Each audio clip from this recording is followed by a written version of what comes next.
الرحمة والمغفرة يعيد علينا البركات والسرور في الدين والدنيا والآخرة على من هم شيخنا سيد الإمام الحبيب عمر بن محمد بن سالم بن حفيظ ابن الشيخ بكر بن سالم وعلى من هم شيخنا سيد الشيخ محمد سيد الشيخ الحبيب أبو بكر بن علي بن أبو بكر بن علي المشهور أن الله تشام بالرحمة والمغفرة ويعيد علينا من بركاتهم وأسرارهم وأنوارهم وعلومهم ونفعتهم في الدين والدنيا والآخرة على هذه النية وعلى كل نية صالحة إلى حضرة النبي. الفاتحة. أعوذ بالله من الشيطان الرجيم. بسم الله الرحمن الرحيم. الحمد لله رب العالمين الرحمن الرحيم مالك يوم الدين إياك نعبد وإياك نستعين اهدنا الصراط المستقيم صراط الذين أنعمت عليهم غير المغضوب عليهم ولا الضالين آمين.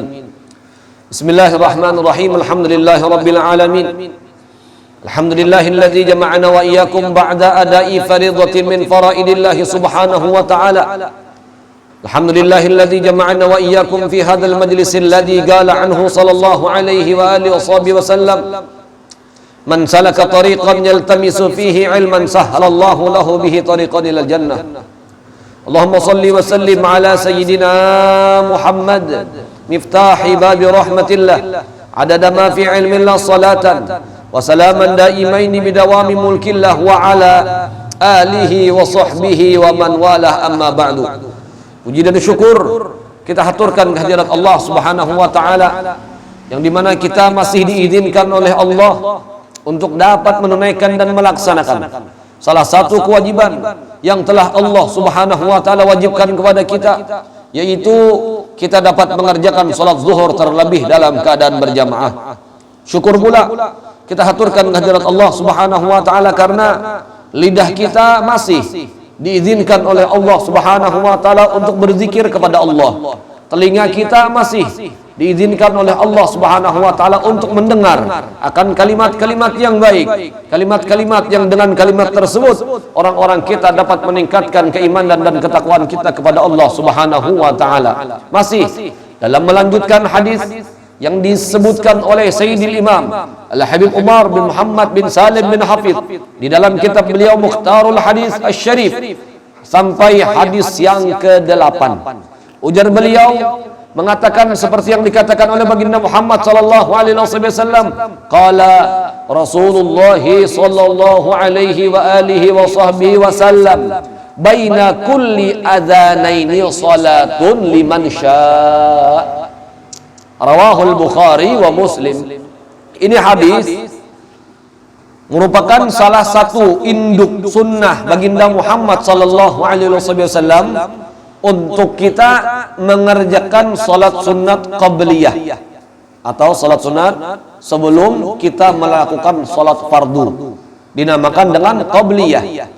Jadi ujar baginda Muhammad, baina kulli adzanain, di antara azan lawan qamat itu salatun liman sya. Salat makna yang pertama yaitu doa. Di antara dua adzan siapapun yang ingin berdoa silahkan. Karena waktu di antara adzan lawan qamat itu waktu yang mustajab doa. Antara adzan lawan qamat. Kita berdoa di antara adzan lawan qamat, maka itu waktu yang mustajab doa. Siapapun berdoa di ketika itu, maka doanya akan dikabulkan oleh Allah Subhanahu wa taala. Itu makna pertama.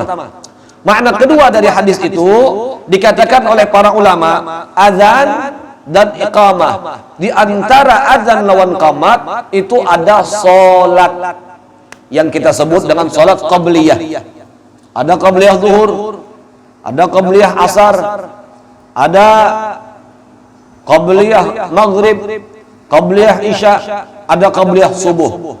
Dari 5 waktu salat qabliyah, dari 5 waktu salat wajib itu ada qabliyahnya semua. Tapi dari kesemuaan salat sunnah qabliyah ada yang lebih istimewa.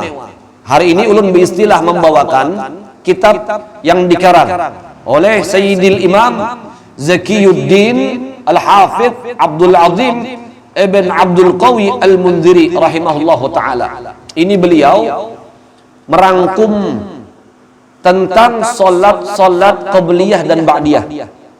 Jadi ingin ulun sampaikan karena tampulu kita berada di bulan puasa, meningkatkan ibadah dengan mengerjakan ibadah-ibadah sunat atau salat-salat sunat itu sangat luar biasa. Terlebih manakala kita mengetahui tentang keistimewaan salat-salat sunnah qabliyah dan ba'diyah itu. Ujar baginda Muhammad sallallahu alaihi wasallam, beliau mengatakan di dalam salah satu sabdanya, "Ma min 'abdin muslimin yusalli lillahi ta'ala fi kulli yawmin 12 rak'ah tatawwu'an ghaira fariḍah illa banallahu ta'ala lahu baitan fil jannah atau illa bunya lahu baitan fil jannah." Rawahu Muslim wa Abu Dawud wan Nasa'i wa Tirmidzi. Ujar Sidin, ujar baginda Muhammad, siapapun dari hamba Allah yang muslim, hamba Allah yang muslim mengerjakan sholat sunnah di dalam sehari semalaman sintai asyarata 12 rakaat, sintai asyarata rakaat 12 rakaat sholat sunnah ghaira faridah, selain daripada sholat fardu. Ini 12, kena akan menjabarkan 12 ini apa aja.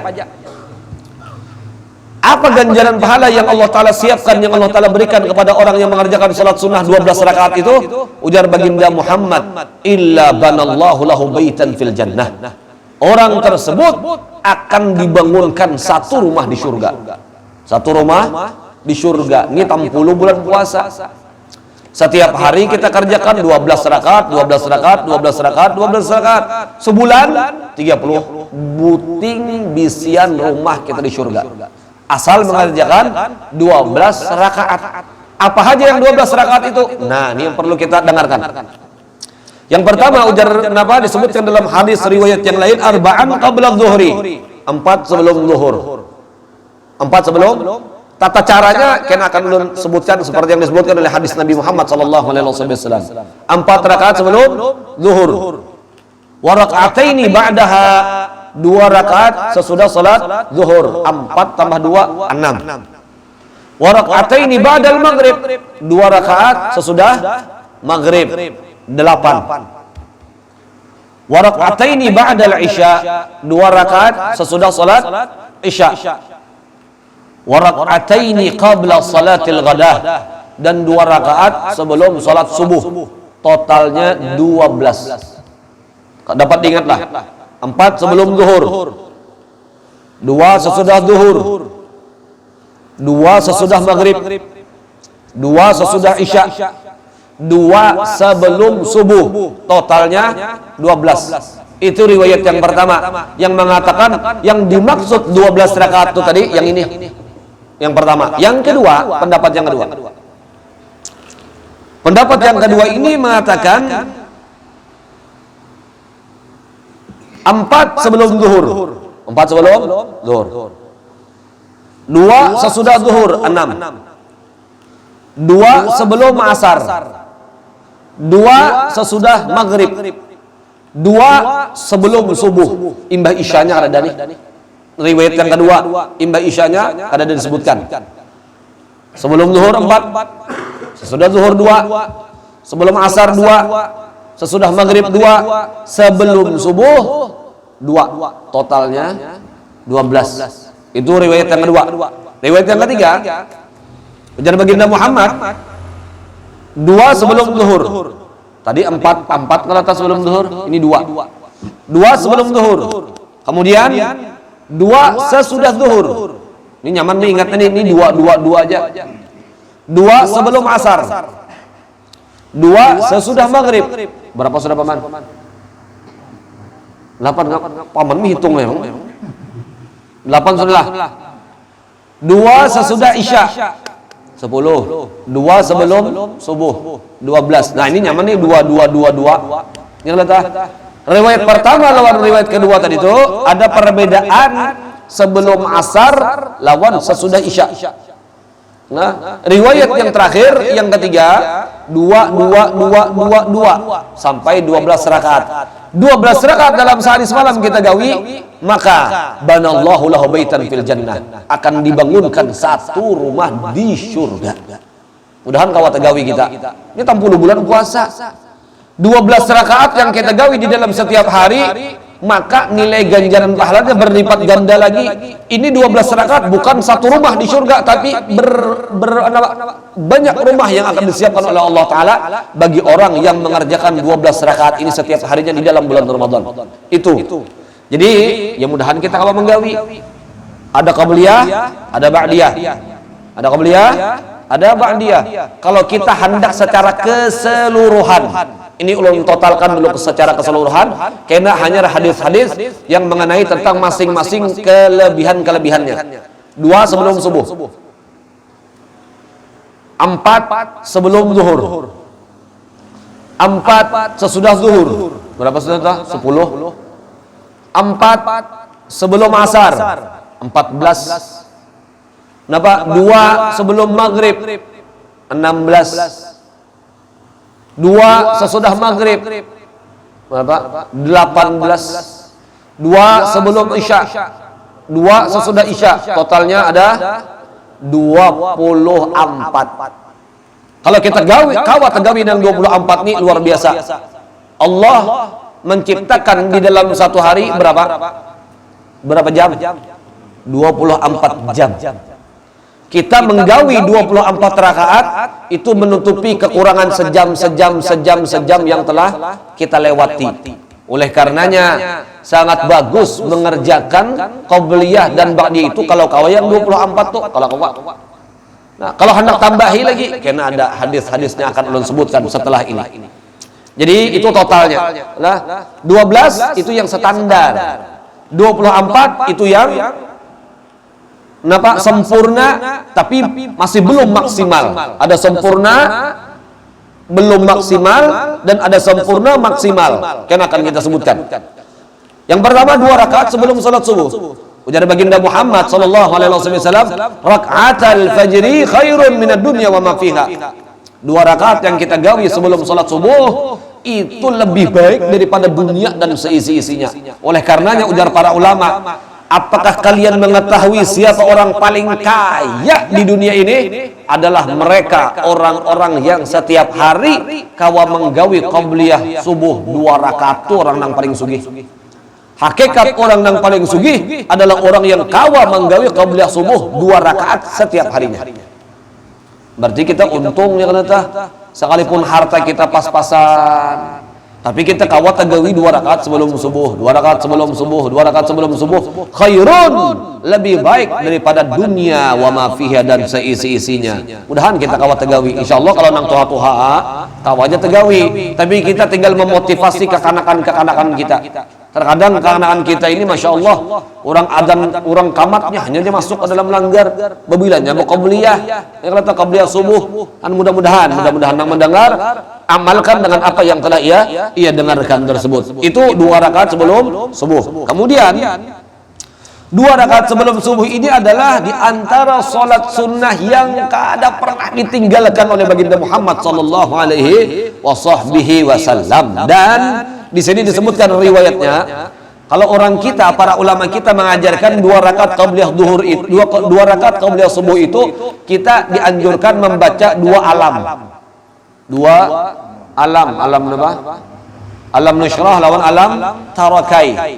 Itu 2 alam. Yang kata karena ujar orang bahari ini orang bahari lah Masya Allah. Ujar orang bahari bila ada atau orang bisian penyakit menggawi sombahyang qabliyah subuh 2 rakaat dengan baca alam nasyrah dan alam tarokai, maka penyakitnya itu akan rakai. Nah itu ujar orang bahari. Yalah paman. Rakai penyakit ujisidin. Apabila melazimi sembahyang qabliyah subuh 2 rakaat dengan membaca 2 alam, alam nasyrah dan alam tarokai. Bila terbaca itu orang bahari itu rakai seluruh penyakit. Penyakit. Makanya orang kita ini banyak bisa penyakit. Bila banyak bisa penyakit, bacaan itu bagus. Alam tarakai. Tapi di riwayat yang lain ada baginda Muhammad mengatakan, "Qul ya lawan qul huwallah." Ya jadi pian wayah alam nasyrah lan alam tarakai, wayah qul ya lawan qul huwallah. Itu disebutkan hatani rak'atani fihima rughabud dur lah, disebutkan oleh baginda Muhammad sallallahu alaihi wasallam. Beliau membacanya qul ya lan qul wallah di 2 rakaat sebelum subuh. Nah ini tak Kemudian hadis yang berkaitan dengan salat sunnah zuhur. Ujar baginda Muhammad, man yuhafid ala arba'i raka'atin qabla dhuhri wa arba'in ba'daha harramahullahu 'alan nar. Orang bila sebelum zuhur 4 rakaat, sesudah zuhur 4 rakaat, maka kulitnya kada bakalan disentuh oleh api neraka. Diharamkan oleh Allah Ta'ala orang itu masuk ke dalam neraka. Haram, arti haram masuk neraka berarti orang itu masuk ke dalam syurga. 4 sebelum zuhur, 4 sesudah zuhur. Riwayat mengatakan arba'un qabla dhuhri laisa fihinna taslimun, dengan tanpa tahiyat awal, dengan tanpa 4 rakaat dengan 1 salam. 4 rakaat dengan 1 salam. Itu riwayat. Tapi kalau para guru-guru kita juga ada yang menganjurkan 2 rakaat salam, 2 rakaat salam. Jadi pian bebas.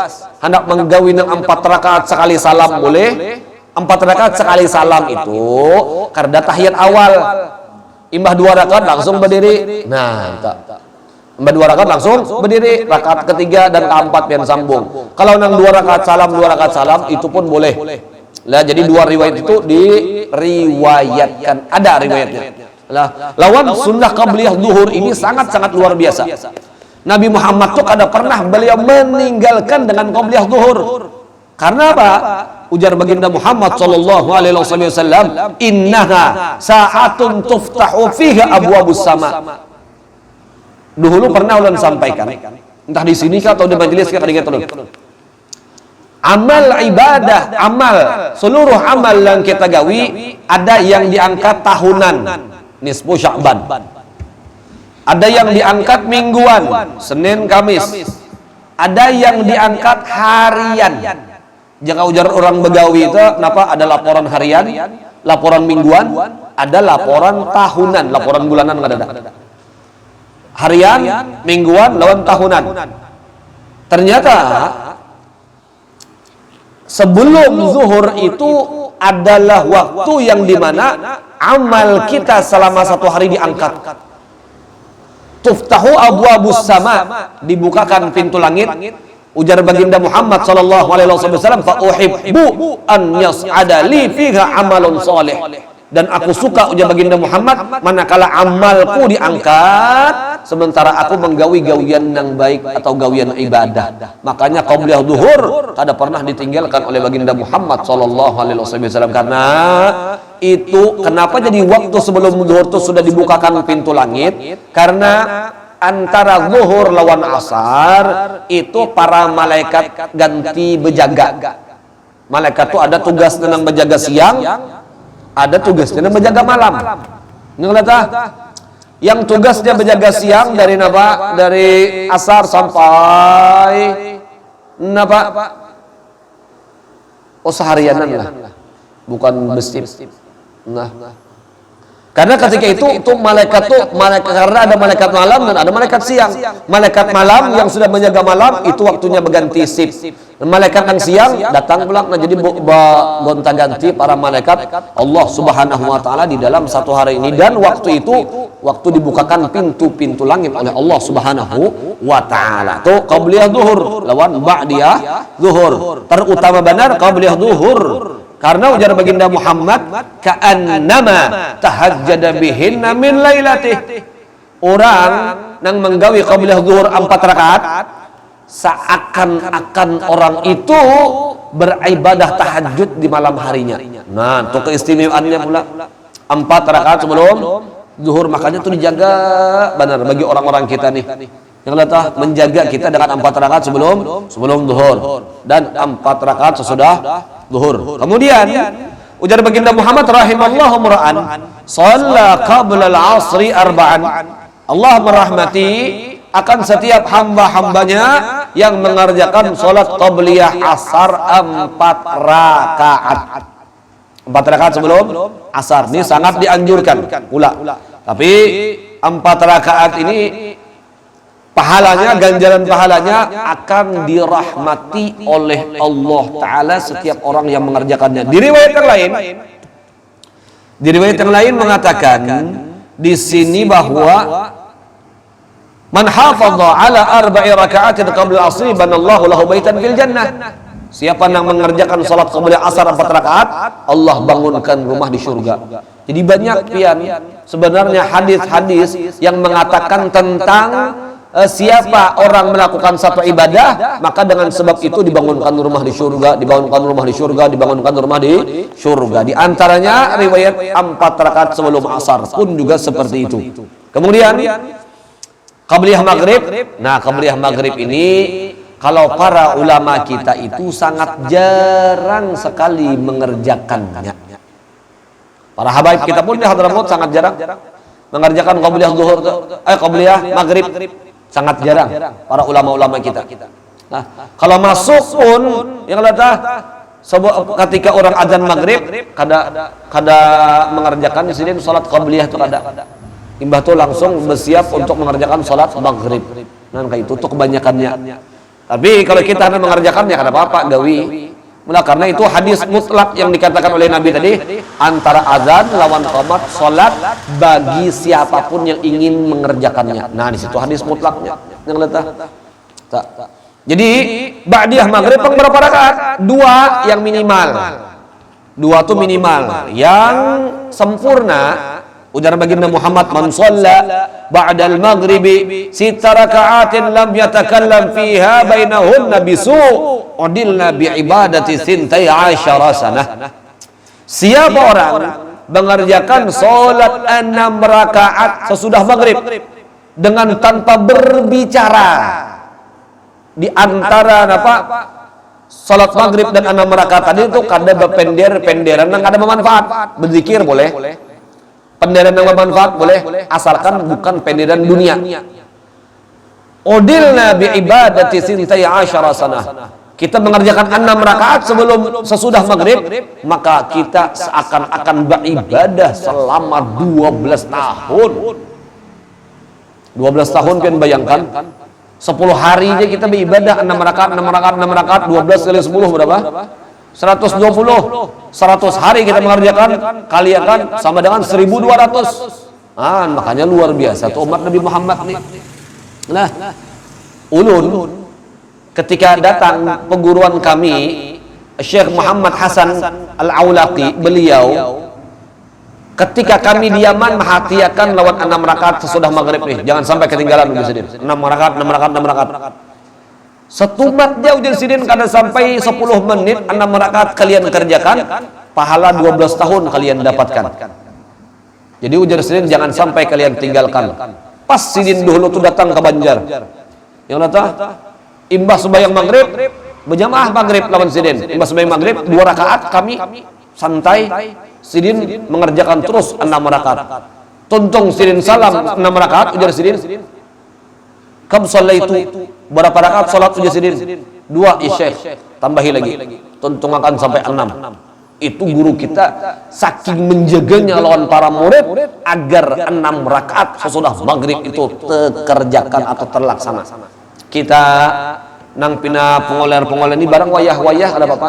Seminggu sekali malam Jumat atau malam-malam ibadah nang lain, nang pacak ibadah itu dilipat gandakan oleh Allah Subhanahu wa taala. Tapi kalau bulan Ramadan jangan sampai ketinggalan daripada 6 rakaat nih. Makanya kakak-kakak ulun surahkan 6 rakaat sesudah salat maghrib itu. Kalau yang hendak sempurna lagi, di sini ada hadisnya. Man shalla ba'dal maghribi 20 raka'atan banallahu lahu baitan bil jannah. Siapa ujar baginda Muhammad yang menggawi sembahyang ba'diyah maghrib 20 rakaat, kayak tarawih ini pamana ini. Tarawih 20, ba'diyah maghrib 20. Ini mun kada patah pinggang kita nang mengoler bang yang kata. Kalau orang-orang solehnya karena istilah nama uyuh itu kada. Nah, apa keistimewaannya? Allah bangunkan rumah di surga. Masya Allah, tabarakallah. Tapi 20 rakaat pang ini yang kata. Melihat 20 rakaat ini asa kada tagawi pang bagian kita. Barang seumur hidup yang sekali barang tagawi. Seumur hidup sekali tagawi nang 20 rakaat itu. Ulun kada wani juga mengucapkan nang 20 rakaat ini kecuali ulun sudah pernah menggawi lawan kekanakan ulun. Nah, ulun pernah gawi Nah, di tahun-tahun semalam, tahun ini belum dikerjakan lagi 20 rakaat sesudah salat maghrib. Kalau tahun semalam, beberapa malam di dalam bulan Ramadan ulun suruhakan kakanakan lawan ulunnya menggawi nang 20 rakaat itu. Nah, tahun ini belum lagi nah. Belum tersuruhakan lagi. Minimal sekali seumur hidup barang kita tergawi. Sekiranya apa? Ujar baginda Muhammad, ini orang pernah menggawi sunnah yang aku sunnahkan. Ujar baginda Muhammad sallallahu alaihi wasallam. Kemudian salat sunnah ba'da Isya. Nah, ujar baginda Muhammad, wa arba'un ba'dal isya'i ka'adlihinna bin lailatul qadr. Siapa yang mengerjakan salat Isya, salat sunnah ba'da Isya 4 rakaat, seakan-akan orang tersebut beribadah di malam Lailatul Qadar. Beribadah di malam Lailatul Qadar. Orang kita 4 rakaat ini asa awam tagawi. Apalagi bulan puasa, imah 2 rakaat itu langsung as-salat jami'ah. Hancap aja tuh salat tarawih. Orang kita ini jangan sampai punai apa pemahaman kita ini dengan sebab malam-malam bulan Ramadan ini dianjurkan salat tarawih, lalu kita meninggalkan salat sunnah qabliyah dan ba'diyah. Jangan. Tetap diutamakan qabliyah dan ba'diyah itu. Lah, qabliyah ba'diyah itu diutamakan. Jangan sampai karena bulan Ramadan tarawihnya jeneng iya, sembahyang ba'diyahnya ditinggalkan. Jangan, rugi kita. Rugi. Yang datang rugi. Wallahu subhanahu wa ta'ala a'lam. Jadi itu total lah jumlah qabliyah Isya kada disebutkan, qabliyah maghrib pun juga kada disebutkan hadis yang khusus. Tapi hadis yang umum, ya hadis yang di awal yang kita sebutkan tadi, siapa yang orang yang ingin mengerjakan sholat sunnah di antara azan lawan qamat, silahkan, ujar Nabi Muhammad sallallahu alaihi wasallam. Mudah-mudahan apa yang kita dengar hari ini dapat kita amalkan minimal sekali seumur hidup kita.